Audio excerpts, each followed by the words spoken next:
The views and opinions expressed by the participants on this show are not necessarily those of Stewart Information Services Corporation, Stewart Title, or Stewart Insurance. Before you make any investment, you should seek the advice of your investment advisor or attorney.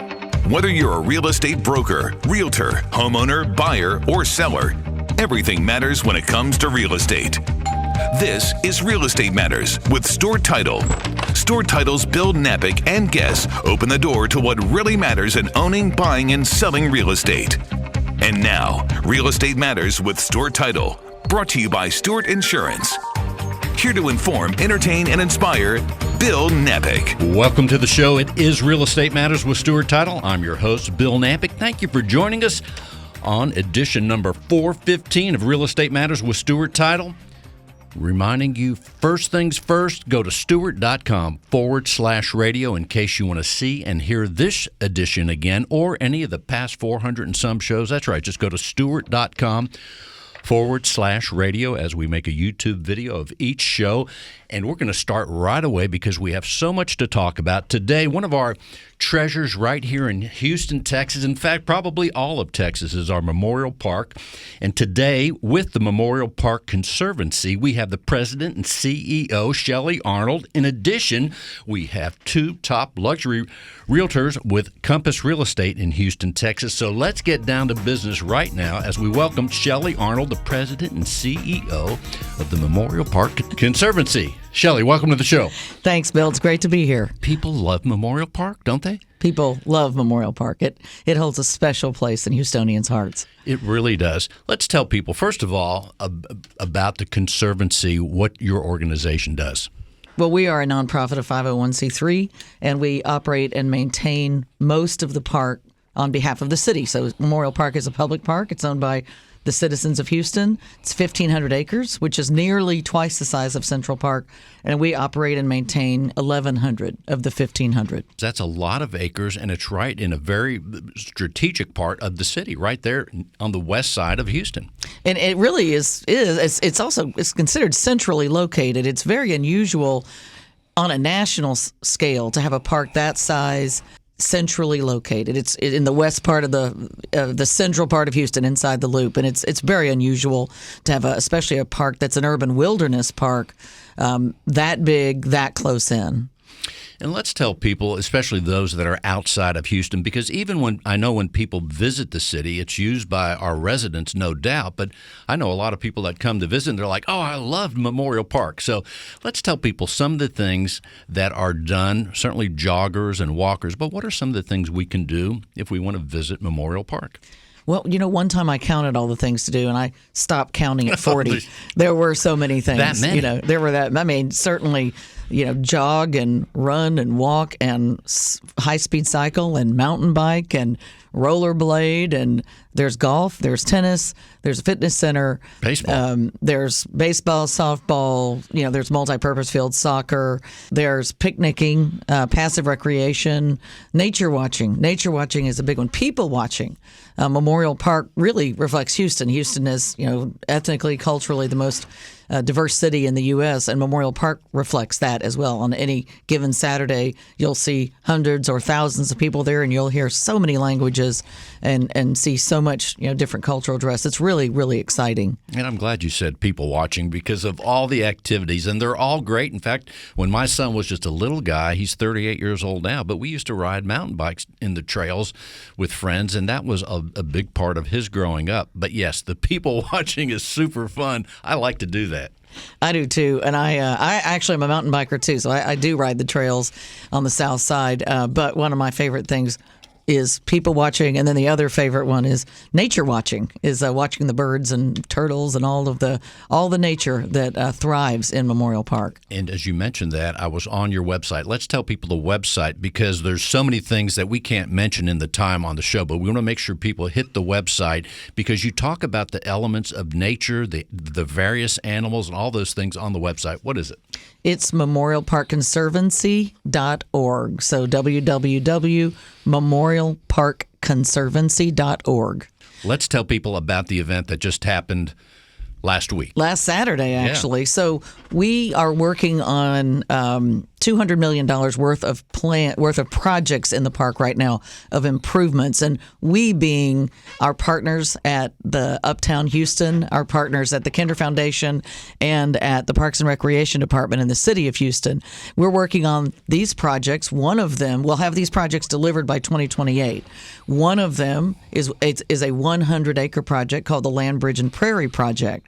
And so we hit a milestone right now. We're hitting a milestone. We're getting ready to open the tunnels on Memorial Drive up to traffic on Memorial Drive. And that's important because the tunnels will enable this nature bridge or this land bridge to be constructed. It will allow the completion of this project. We broke ground in August of 2020, and we're almost done. The whole project will be done at the end of the year. When the traffic shifts into the tunnels in March for eastbound and April for westbound, we'll be able to complete the Land Bridge and Prairie parts of the project, which are the project. And the land bridge, I've seen pictures. I've never seen that before. How did that idea even begin? It was a collaborative effort, really. There was a lot of Houstonians when we were planning for the future of Memorial Park after the drought that catalyzed kind of a new thinking for Memorial Park. And we reached out to Houstonians and we asked what they wanted in their park. And one of the things we heard from, over 3,000 people. And one of the things that people said they wanted were safer crossings. They said they wanted to understand the parts of Memorial Park that they don't have access to. And the Memorial Park is cut into basically 25 different pieces by roads and railroads and parking lots and ball fields. And so one of the things people explicitly said, I would like to be able to cross Memorial Drive and see what's on the other side.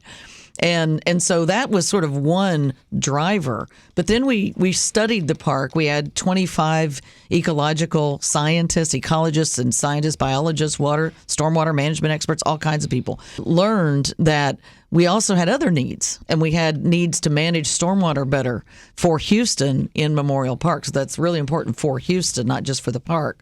We also had needs to reestablish a wildlife corridor that was broken by 6 lanes of traffic. And so access to the park, safety, stormwater management, wildlife crossings, these are just some of the things that we learned that we needed to do in the studies. With our landscape architect, Nelson Bird Woltz and Thomas Woltz and his team, with our project partners, with our scientists and researchers, we learned that the best way to address these multiple needs was this Land Bridge and Prairie project. And that was one of the best ways to address these multiple needs.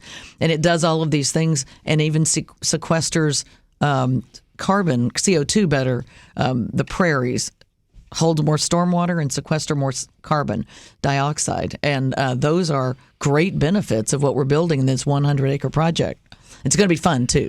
Well, so many moving parts. Yeah, so many moving parts. It's really interesting. It's not just a crossing. No, it's a lot more. Incredible. We're talking with Shelly Arnold, President and CEO of Memorial Park Conservancy. Shelly, it seems like it's just been the past couple of years, and we do want to thank Bob Ethington for bringing you here today. Yeah. They're going to be on a show coming up in a few weeks, but you work hand in hand with Uptown Houston. But it seems like it's just been the past few years where Memorial Park got a major revitalization, or the seeds were planted. Am I right on that timeline? You are absolutely right on that. So I mentioned the drought. The drought catalyzed movement in Houston to care better for this public asset, this 1,500 acre public asset that is Memorial Park.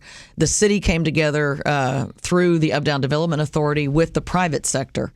So this is really what we're doing is reflective of a public-private partnership, quite an innovative public-private partnership with the public funding coming from Uptown Houston, the private funding coming from donors, including our catalyst donor, the Kinder Foundation, who is really facilitating the acceleration of 10 years worth of projects of $200 million to be completed by 2028. And so that's the timeline we're on. We've already opened Eastern Glades. We completed and opened the 100-acre Eastern Glades project. We have the Land Bridge project under construction now. We have a running complex project in design that will be delivered in 2023. We're moving the Seymour Lieberman Trail off of Memorial Drive, the very popular 3-mile running loop. 1 mile of it has been on Memorial Drive historically. We're moving that off as part of all of this work. And then we also opened sports fields on the north side of Memorial Drive. To do the Land Bridge and Prairie project, we had to move a number of sports fields, ball fields, parking lots. Everyone thought that was trees back there, and that's not what it was. It was acres and acres of that. And so we moved the ball fields and the associated parking lots up to the northeast quadrant of the park and opened those as well. And so there have been, improvements are already underway, and then we have things on the way. So it's a pretty exciting time. Amazing. Give us an idea as you're the president and CEO of this organization, and so many things that you're doing, upcoming. Give us an idea if I don't know if it's typical, but what's your day like or what's your week like as you're wrangling all these projects and you're full of the passion and excitement as these things are coming to be a reality? Well, no day is the same, so that's a truth.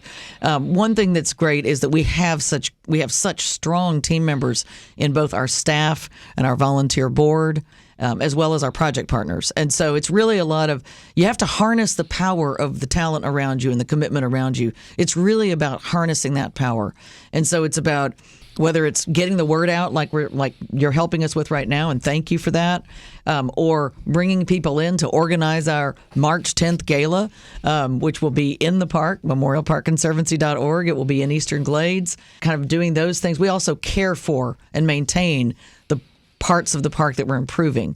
And so things like our gala help us do just that. They help us raise the operating funds to do just that. So we're doing the capital improvements, and then we're doing the operating care and maintenance for the park. So my day is about harnessing the talent and power of those around me, whether that means coming and talking to folks like you, or whether that means raising money, or whether that means inspiring and building our staff. We've grown from 3 people to 60 in just a few years. And so it's been a fast ramp, and thanks a lot to our Uptown partners that brought me here today. Yeah, exactly. Well, nothing against the other parts of our great city and our spread out ramblings as we go north, south, east, and west, and spreading like crazy here in Houston. But my 2 favorite spots are Uptown and Memorial Park. Living in the Uptown area and the surrounding area of Memorial Park is really just a gem for people that are able to do that, and you're near so many super things.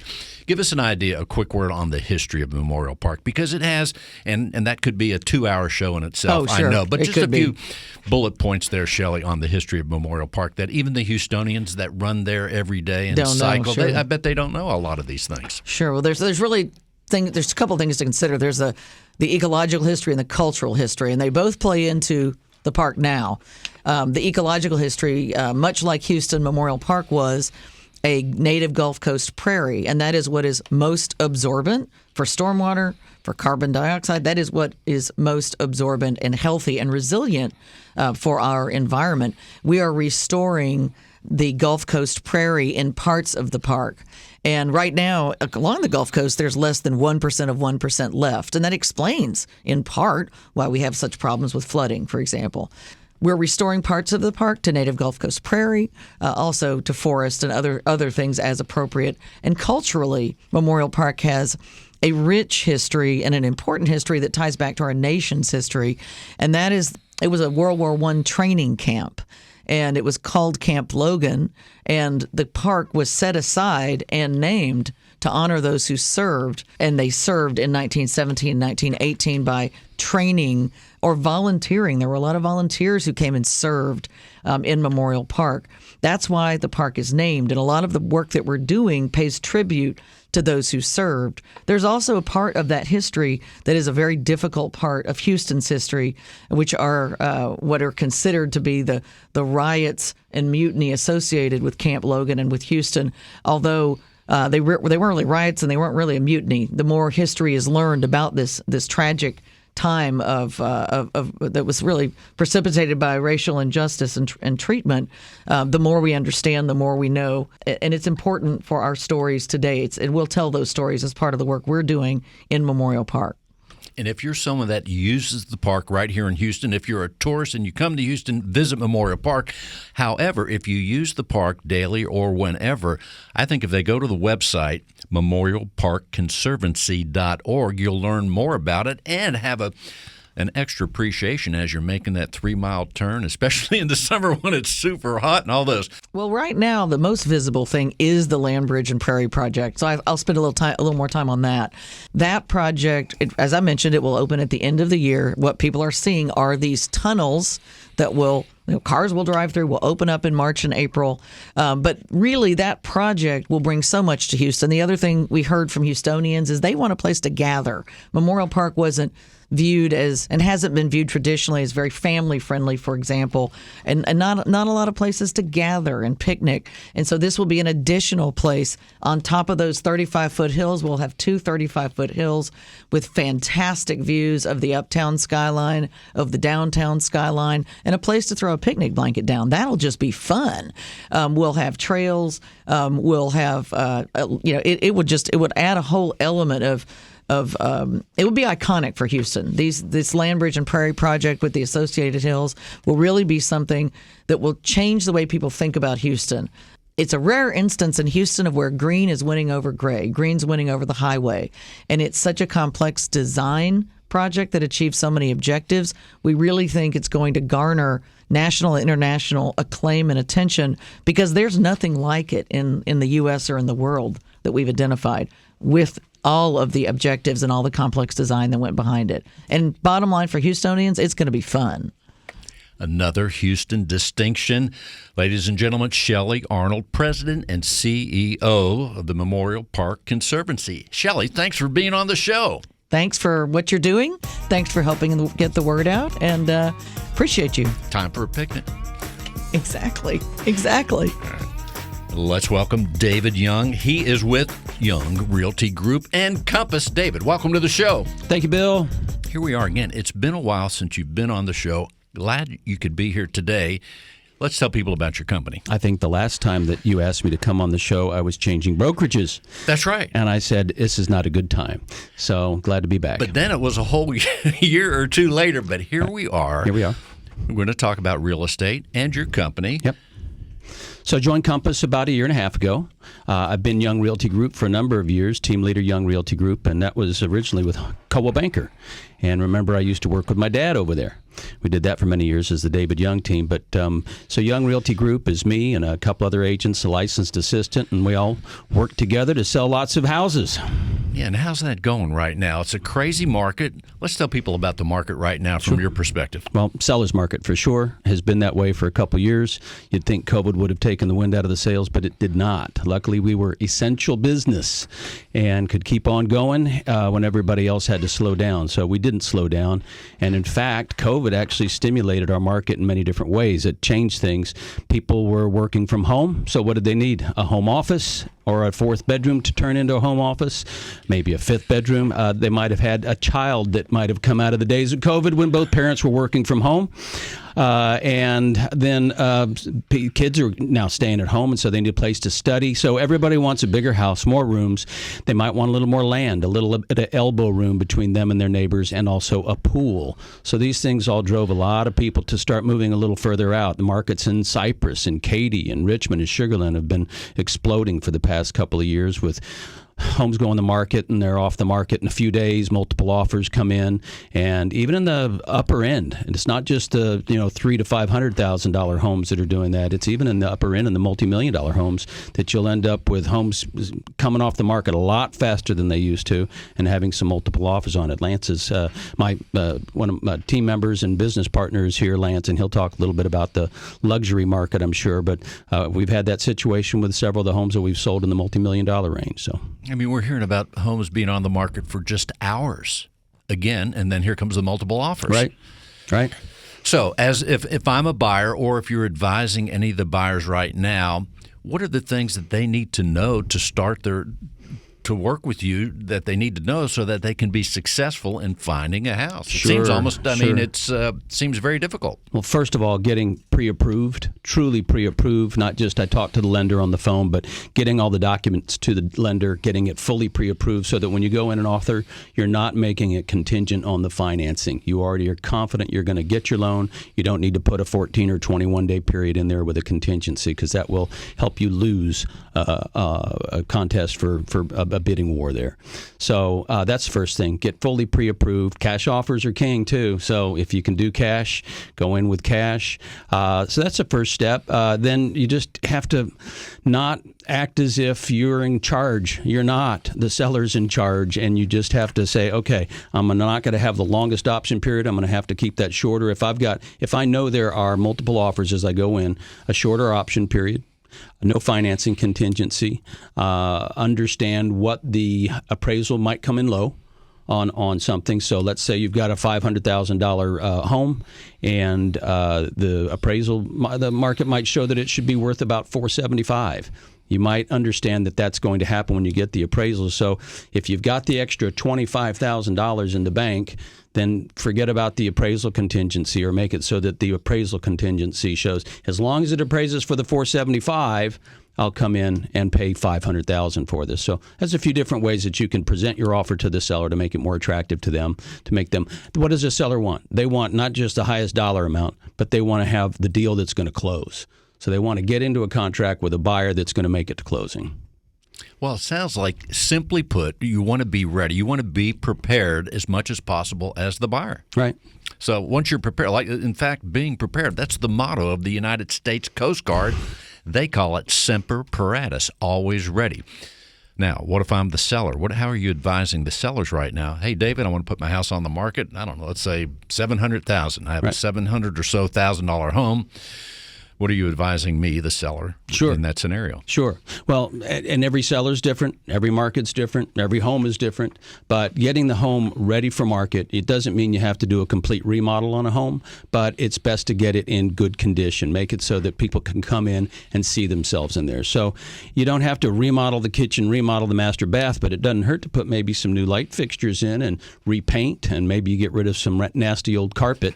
So a few little things that can just kind of freshen the place up and give people the inspiration to come in and make the changes they want to the house. And I'm not planning on selling my home anytime soon, but as we speak, there are remodelers at my house right now. They just finished the master bath, the guest bath, and now they're working on the kitchen today, right now. So I'll be ready. I hope when it is the time, you comes. have my business card and you know who to call. I will do that, absolutely. So, David, as far as the people, let's go back to the buyer. The ones that you're helping, how many buyers are you helping from outside of the state of Texas? Sure. Well, I just helped some folks move down here from Calgary. They're out in the Cypress area. I would say probably about 20% of my buyers are coming here from somewhere else. That could be New York. I've had some people I got here from New York last year. I just had a guy I got into a home. He's from Lebanon. We've got people from all over the U.S. and all over the world that are coming here. Houston's one of the best places to live, as we heard earlier. Memorial Park and Houston and our history. This is a great place to live overall. We've got a better economy. We've got more jobs, and we're a big city, but we're spread out a bit, and people enjoy not just being so crammed in. I believe like a New York or a San Francisco, you have a little elbow room here. Well, I got to Houston, Texas somewhere about 1981. I think a year or so prior, I would come on business. I told my boss at the time, wow, this is really an economically exciting city. That was back then. It still is. And even back then, people were friendly, I noticed. And they still are. And I think people that come to Houston to visit or that have just moved here echo the part that it's pretty friendly here. It's very friendly. So and as Shelly said earlier, we're one of the most diverse cities in the U.S., maybe in the world. And everybody gets along. You don't hear the stories on the news about, I mean, it's not that we don't have our share of crime and other issues, but you're not hearing about the tensions in the city. What you're hearing about is how Houston gets together and helps out. Look at what happens when we have hurricanes. You know, everybody helps each other out here, so. You are hearing more about harmony, and people are actually having fun here. And some places they're not. Just saying. That's we right. won't name names, but in the meantime. So as far as What else do you want people to know about the market? And as far as the real estate professional like you and Lance, that'll be talking here in a minute or so, it seems like with the way things have adjusted that there are some extra challenges, not just for the buyers and even sellers, but there's extra challenges, and you've had to be able to be nimble and maneuver in a certain way to adapt to these as the real estate professional. Let's tell people how you've done that and some of the things that you now do that maybe you didn't do 3 years ago. Sure. I don't know that I've really changed what I do. It just is you really do, as you said, have to be nimble, have to be prepared. So if I'm out showing homes with a buyer, we used to go out and start looking at homes maybe a couple months before they were ready to buy. It's not really a whole point to that right now because the houses you're going to look at probably aren't going to be on the market when it's time to buy. But that doesn't mean that you don't start doing all your homework, looking at homes online, searching for things online, making some notes about things, making sure that your buyer understands the different pocket markets that we have. Because if you're, let's say you're thinking, hey, I think I want to live in Spring Branch. Well, you might also, be okay with Oak Forest to the east, or, in the West Houston market, a little, further south of I-10. So people may not have to be in one specific zone because of schools or that sort of thing, or a job. So there's got general markets. So I want them to get familiar with each of those markets. Go do some driving. Look at the homes that I'm sending to them online and do a little bit more homework before we get in the car and go knock and get into the houses and open up the houses for them. Well, you've been in real estate for several decades. As far as the way you approach your real estate profession, are you going geographically to one area more than others, or how are you doing it? You know what? I've always had this sort of shotgun approach. I'm not the agent that just works my neighborhood or sends out flyers to just one little farm market that we've got. I've always gone all over the place. I just closed 2 deals in Cypress. I got some other folks in contract in Cypress. I've got a few deals in Katy I did. I've got Richmond, and I sold a $3.5 million house in Kingwood last year. So all over the place, but I also sell. My core markets, what I love to sell, Inner Loop, Memorial, West Houston. Another minute on real estate, then I want to ask you just really quickly about cats, and we'll tell people what that's about. But in the meantime, another word on real estate before we change the subject. Okay. Well, looks like this real estate market's going to keep clicking along, at least here in Houston. Interest rates still down. They are going up. We're going to, what we hear is we're going to have another 0.5 point to 1 point click up in interest rates by the end of the year, but that's still not going to be very bad rates. I remember when I moved back to Houston 21 years ago, and the interest rates were about 6-7%. So that's right. That's really not bad. That wasn't a bad interest rate. You remember 18 and 21, right? I do. So interest rates are going to go up a little bit. I don't think that'll really crimp our market that much. There's still such high demand. Low inventory. As long as the economy doesn't crater completely, I think we'll still be selling a lot of houses this year. On this show, we also talk about helping dogs. It seems like more so than cats. But when you come on, it gives us the opportunity just to remind people there are cats in need. And why am I even bringing that up with you? You're bringing that up because my lovely wife, Brenda, has been involved in pet rescue for about 20 years now. God bless her for that. God bless her. I'll tell you. And for the last about 12 years, she's had our own 501c3 group. They're called Save a Perfect Cat Rescue. Their website is saveacatrescue.org. saveacatrescue.org. And they will adopt out about 250 to 300 cats a year that they rescue. They foster them. So this is a foster-based program. They don't have a shelter. She gets calls every single day. I have to listen to her tell people, I'm every sorry, day? You can't. Every day, Single multiple calls. day. I'll hear her go through this of people saying, where can I drop a cat off? Or can you come pick a cat up? And this sort of thing. But they are not a shelter. If you can help out by fostering the cat that you rescue, everybody wants to rescue an animal, but you got to help out with this group. If you can bring it in your home, she'll give you the instructions. She'll tell you what vet you can go to, and they'll help you with things. And then you can bring the cats to the adoption center on the weekend, Saturdays and Sundays from 12 to 5 in Upper Kirby. And you can come look at the cats, meet the cats, and they'll also be posted online so people can look at the cats online before they come over. So that's awesome that she's doing that. Cats are incredible. There are some tremendous. I sent you a cat video just the other day of actual trained cats. I don't know how they did that. I think it was CGI. It was unbelievable. So, Save a Cat Rescue. Rescue.org. And if someone wants to talk to you, David Young, about buying or selling real estate, what are the coordinates? The coordinates are first my phone number, one number to call, 713-320-6453. And you can always go to my website, youngrealtyhouston.com. 713-320-6453. Thank you, David Young. Thank you, Bill. Let's welcome Lance Rosemarin. He also is with Compass Real Estate. Lance, welcome to the show. Thank you for having me, Bill. Real estate. It's been crazy. You also, let's tell people about what you're doing at Compass and also your affiliation with Young Real Estate. Well, I've been working with David. I started out on the team with he and his dad about 2011, something like that. They were top 5 in the luxury and overall market back then, and remained that way year after year, doing well over $100 million in sales. I just came on and started adding to it. I came from another background in business. I had been in commercial real estate in New York City. Actually started off on Madison Avenue in advertising and switched over to real estate while I was there. Came back here, and years later found myself doing residential real estate with the David Young team. David and I kind of broke off and did our own thing. He focuses on, as he has said earlier, all over the map. I kind of focus mainly in the luxury market, the Memorial Close In, the River Oaks, the West U. But I will do any area. People come to me all the time, and I will take on wherever they are. Well, let me ask you this. Going back real quick to New York. Now, you're actually selling real estate in New York City? I was doing commercial real estate, What was that like? It was amazing. There were so many people there. You could go in, you would canvass these buildings to find out when their leases were coming due, or you would find out whether or not there's some retail you could work on. And you would mess up completely and get kicked out and just go to the next building.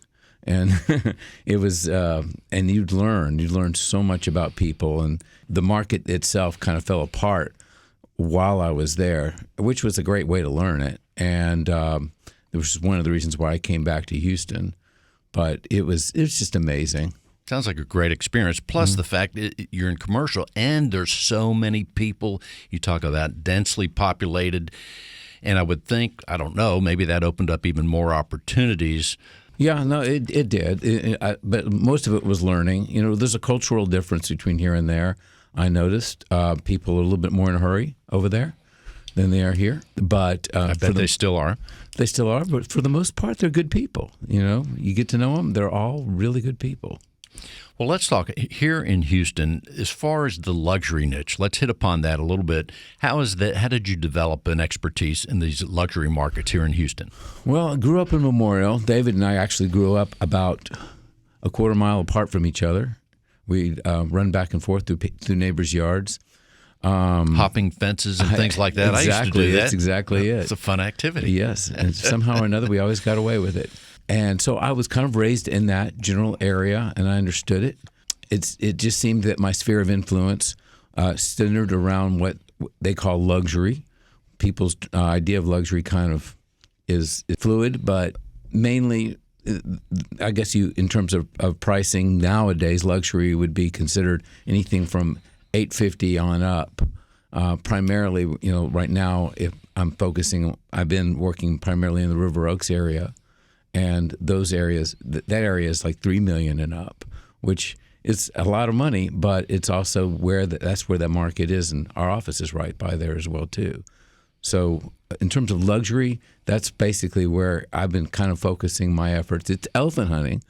I don't get as many transactions as David does or some of these other people. I'm so jealous of them because I like having a lot of transactions, but it's nice when you bag a big elephant. Indeed it is. And as far as the market, let's take River Oaks. We haven't talked about that in a long time on this show, but give us a view of the River Oaks real estate market right now. What's it like? Well, still in demand, I'm guessing. Yeah, like in the last 6 months, there's been, if you go $3 million on up, there's been roughly 25 transactions, including the homes that are in listing. They are staying on the market for roughly, on an average of about 4 months, but sometimes they'll sell sooner. My listing that I just did with David sold in, I don't think it stayed on the market for longer than 3 weeks. But what was the price range on that one? That was $5.9 million. And we did get multiple offers on that as well. But a lot of it has to do with the sweet spot. Did it flood on that property? No, ours didn't. Does it face a certain direction, north or south? Is it a corner lot? Does it have a big lot? A lot of does it have a pool? Does it? Yeah, most of them do have. Pretty much. Yeah, pretty much over there. And if they don't, there's a good reason why. But there's a lot of considerations going on in River Oaks. As far as, let's just take this particular example of a home, how many square feet is that in that 5 million range? Yeah, 7,500, probably 6,000, 7,500 is probably on an average. A lot of people would like to have close to a little bit more, like 10 or 12,000 that are paying that much money for a house. God knows if I were paying that much money for a house, I'd like an island. Me too. Roughly, that's what they're getting, about 7,500 square feet on average. They on the size of the lot can go anywhere as little as 10,000 square feet, and as much as a couple of acres. So let's tell people, it sounds like the conversation as far as listing a property is going to be different in listing a home that's $5+ million, or maybe let's even raise it to $7 million. If I have a home that's in that value, and I said, Lance, I want to sell my $7 million home. What are you telling me? What are the expectations? How long do you think? Should I factor in a couple months? Or Well, the first thing I would do is look at what's around them, what the features of the home. Will it attract that low-hanging fruit, at least, or the people that are looking in that particular price range? What features does that house have? Is it updated? Are we talking lot value? Or are we talking a house that's really, amazing? Some of these homes may have been built in 1975. The one I just sold was built in 1975. But it's been so updated and so well done. It was very, very extremely well built that it's one that you would take on. You wouldn't sell necessarily at lot value. So you would tell these people, maybe we need to paint. Maybe we need to do some things. We definitely need to declutter because most of those homes have a lot of history in them, and we need to dehistorize it. a lot of stuff. And we also might want to do some inspections on our own, because those big homes that are built in the 40s and the 30s and whatnot, they have surprises in them. And so even if you bought it 10 years ago, there's some latent issues that we want to know about. So maybe we'll run our inspections and we know about them up front and deal with them. We would definitely disclose those things to the would-be buyers, but at least they would know they've been dealt with and it's been priced in. When people are shopping for a home in River Oaks, let's say, are they, of the buyers that are going to come to this listing, again, this fictitious listing that's about $7 million, where do we think the buyers are going to come from? Will they be from Houston, Dallas, or outside of the state? It is a mix. Houston still has with oil coming up to $100 a barrel, $1 million a barrel. We're still doing quite well over here in the oil industry. We also have a health industry here that supports a lot, but those guys like to be in West U more than River Oaks, but they come to River Oaks too. Out of state, we are getting some people coming here from California and from New York. They love the prices. They look at a $10 million home like it's amazing, and then they find out about our real estate taxes, and those state taxes, those real estate taxes can mitigate or make the difference, because say a $20 million home in LA will probably cost somebody about $30,000 a year in real property estate taxes. Right. Over here in Houston or Harris County or Texas, it's going to be more like 200 or ouch. Or more. And then over a course of 10 years, that can make a big difference in terms of your holding costs. It really does. Yeah. So it does kind of give them a little shock value, but they certainly like our values, and they are coming in. But most of the people I think that I deal with are local. As far as new construction, again, let's take River Oaks. Is there anything that's brand new there right now? I know there's a lot of history, a lot of homes that have been there, but I know every now and then there are people developing new homes. There are some new homes there. Some of them are quite beautiful, spec homes as they call them. That are on the market, and they are definitely worth seeing. Some people prefer to, in that price range, to have personalized the floor plan for themselves. They want to have a bigger garage, or they want to have a different setup in their bathrooms, or they want bigger windows or something of that nature. And these builders are stressed to meet those obligations or those requests. They try to build them as much as they can before they put them on the market, so that they don't have to so they can say, "Hey, man, it's like that." They're there. They're beautiful. Lane Kelly has a good product, but there's a few of them. If you're interested in new product, you can get something really good but you're going to pay for it. I know Al Ross does a lot of work over there, too. Al Ross does amazing work. Beautiful work. He does great work. I love him. We are focusing primarily on building our business, bringing in new clients. I want to say this about some of the clients that I'm working with right now that have had a great experience at Compass. We have this program called Compass Concierge, where you can get up to 5% of our sale price contributed to the sale of the price that you pay back interest-free for a year, pay back at closing. So if you have $1 million home, we can get you $50,000 in cash to fix up the home for marketing that you pay back at closing, but it's money that you don't have to come out of pocket for, interest-free. And that is a big selling point for a lot of my clients because most people don't want to have to write the check even if they have it. And some of them people just don't want to write the check, but this is their ability to do it. And it makes a huge difference in our ability to market those properties. And Lance, let's tell people how they can reach out to you, Lance Rosemarin. They can reach out to me at 713-446-6846. That's 713-446-6846. Or they can go to my website at lancerosemarin.com. My name is spelled LanceRosemarin.com. Lance, thanks for being on the show. Thank you for having me, Bill. In today's litigious society, it is imperative to have the proper insurance to offset the many risks facing your business, especially if you're a real estate broker. Your errors and omissions and cyber liability insurance can help limit the threat of these risks if you know what to look for. Not sure if your insurance addresses the risks facing your business? Contact Stewart Insurance to be confident your brokerage can withstand these risks. Stewart Insurance, 866-798-2827. StewartInsurance.com. That's StewartInsurance.com or call 866-798-2827. Real Estate Matters with Stewart Title would not be possible without our partner Stewart Insurance. With a focus in real estate and a special focus on real estate brokers, Stewart Insurance creates insurance plans to address the risks facing our industry today. They invest a significant amount of time helping real estate broker owners offset and manage their risks. Here he is once again, John Bramlett with Stewart Insurance. John, welcome to the show. Thank you, Bill. Always a pleasure to be with you.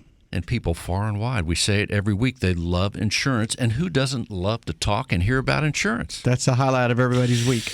Indeed it is. So this week, you always bring stuff forth that's always interesting. What have you brought for us today? Well, last week we looked at how an insurance company would look at the different types of plans that an individual might have from kind of a 10,000 square foot or 10,000 foot view. Today I thought we would take a look at some of the specific plans that we offer for families and individuals so they get a feel for, we talk quite a bit about the business side of insurance, but wanted to make sure that our listeners also recognize that we help their personal and individual insurance needs. That's right. And not just here in Houston, Texas, but all around the country. Absolutely. We have clients all over the U.S. Well, as far as that goes, and we want to remind people, let's tell them right up front the number, because there might be somebody out there listening on the internet in another city. What's the number they can reach out to you? 866-798-2827, and they can learn more at stewartinsurance.com. That sounds awesome. So let's explore that. Sure. So obviously the first one would be a home policy, and we have that we offer for our clients. Being an independent insurance broker, we have access to a variety of insurance partners, so we're not limited to just one or two. We have a variety of insurance partners that we look for. So a home plan is going to help mitigate any costs potentially for a damage to property. If you've got other structures on your property, it can help with the coverage there, your personal belongings. And then if there's an element of a plan that it's called personal liability that can protect property damage or bodily injury that someone believes that you caused. So those are kind of the key elements of the home. So it's going to protect the damage to the property, damage to your personal belongings, and then if somebody feels like that you've caused damage to their property or hurt them, if you've got some personal liability coverage, that can be included in the home policy as well. Also, what about a second home? Someone might have a second home, a lake house, or... Absolutely. So that would be, generally that's going to be under a vacation or a vacant.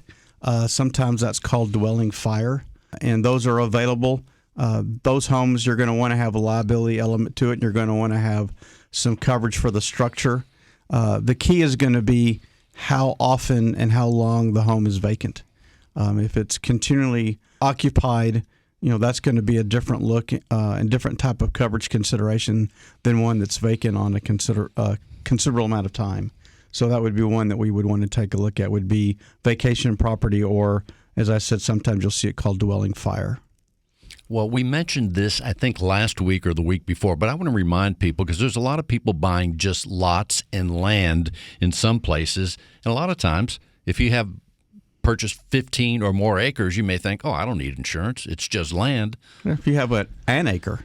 Or 1 acre. If it's vacant property, you need at least you need liability coverage, because if somebody gets on your property and gets hurt, chances are they're going to sue you because they were hurt on your property, and having a sign saying "Do not enter" or private property isn't always going to protect you from that suit. So, it's worth the investment in the premium to protect yourself if there is a lawsuit, even if it is frivolous.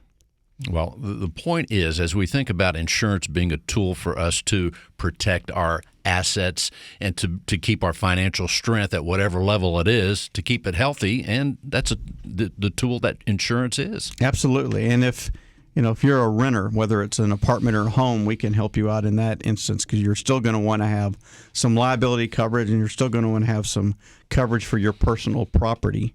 Most auto and home policies have an element of personal liability involved, but if you'd like to have greater coverage, in case those liability limits don't or cannot cover the total risk, then we can offer an umbrella policy that comes into play once the liability limits in the auto or the liability limits in the home have expired.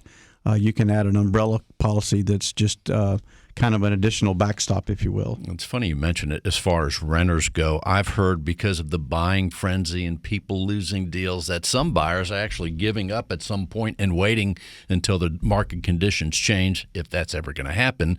That means that some of those people go in and rent properties, so thus they should have some renter's insurance. Absolutely, and because of that, you're seeing more and more folks that own that investment property, whether it be an apartment complex or a duplex or a home. They have very specific expectations from their tenants on what kind of coverage they should have. So that you need to make sure that you're having that conversation. Just as if you're in the midst of buying a home during the option period, you ought to be visiting with your insurance advisor to get a feel for what the coverage might be on that specific home. It's the same consideration if you're looking to rent a home or in an apartment. What are those expectations, and do those expectations meet your budget? Well, the good thing to know is that Stewart Insurance is there, whatever your scenario is, however complicated, how simple, helping people all over the United States, right there at stewartinsurance.com. Absolutely. The full menu is right there, John. Full menu is right there. Keep in mind that flood is rising water, and it's not the water damage you would see in a home policy. So for rising water coverage, you would need to have a flood plan. So that's something different, than your home policy. We talked a little bit about vacant property, and really the investment property would be more of where a dwelling fire would come into consideration. And again, though, you would want coverage for that property, any buildings on that property, and then have that liability coverage as well. What about for the person that is buying, and I think some people with their dollars, stock market, lack of making money on interest, some people are taking their money and buying homes as an investment.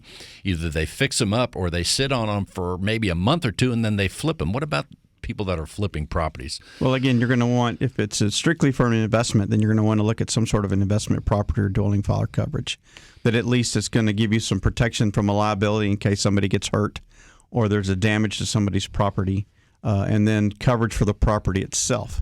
Now, if you're looking to use it for a vacation property where it's going to be vacant for a period of time, then that's going to be a different type of plan you need to take a look at. So it's worth spending the time with your insurance advisor and letting them know how you plan on using the property that you've purchased.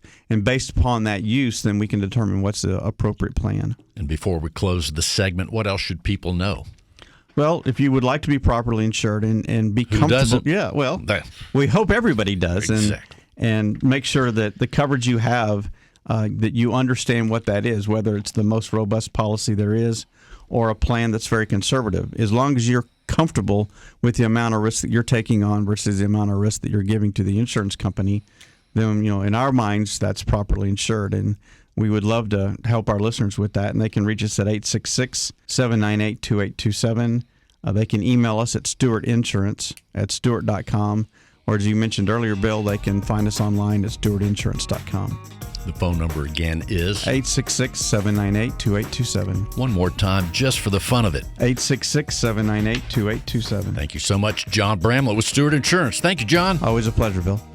She's back, Shelly Arnold with Memorial Park Conservancy. Shelly, we're so glad that you're here and that Bob recommended you and set it all up. Let's tell people a final thought before we close the show. We'll come out to Memorial Park and just enjoy your park.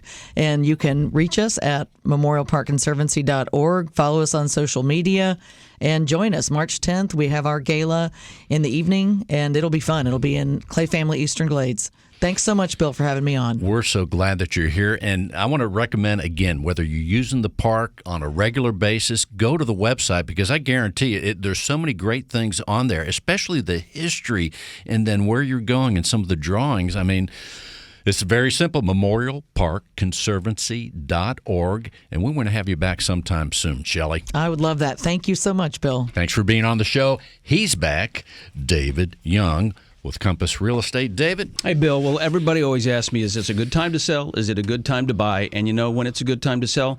When you need to sell your house. That's it's a good time to buy when you need to buy a house. So it's always a good time to buy or sell a house. It is a seller's market, but there's plenty of good opportunities for buyers out there. And if people would like to know how much their home might be worth in today's market, they're welcome to give me a phone call. Please find me on the website, youngrealtyhouston.com. You'll see my bio. You'll see my sales. You'll see how wonderful of a realtor I am at that website. You are super awesome. There's no doubt about it. And I think I'm getting the feeling there's at least several listeners right now that you just connected to. You're going to get a call at 713-320-6453. And let's tell your wife's organization, we want to help a few cats out there too. Save a Perfect Cat Rescue, and you can find them online at saveacatrescue.org. Thank you so much, David Young, and tell your dad hello. I will. I know Bill. He's a regular listener too. I get we'll make emails sure he from listens him. to this one. You bet. He's back. Also with Compass Real Estate, Lance Rosemarin. Lance, welcome back. Thank you, Before we Bill. close things down, Mr. Luxury Real Estate, we talked a lot about River Oaks.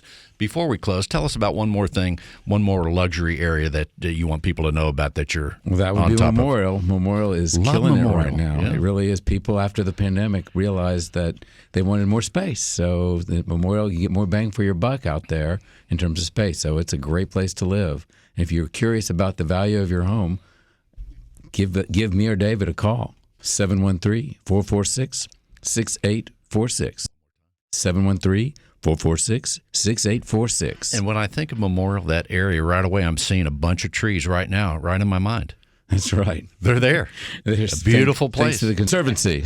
So thank you, Lance Rosemarin, and thank you all for listening to Real Estate Matters with Stewart Title.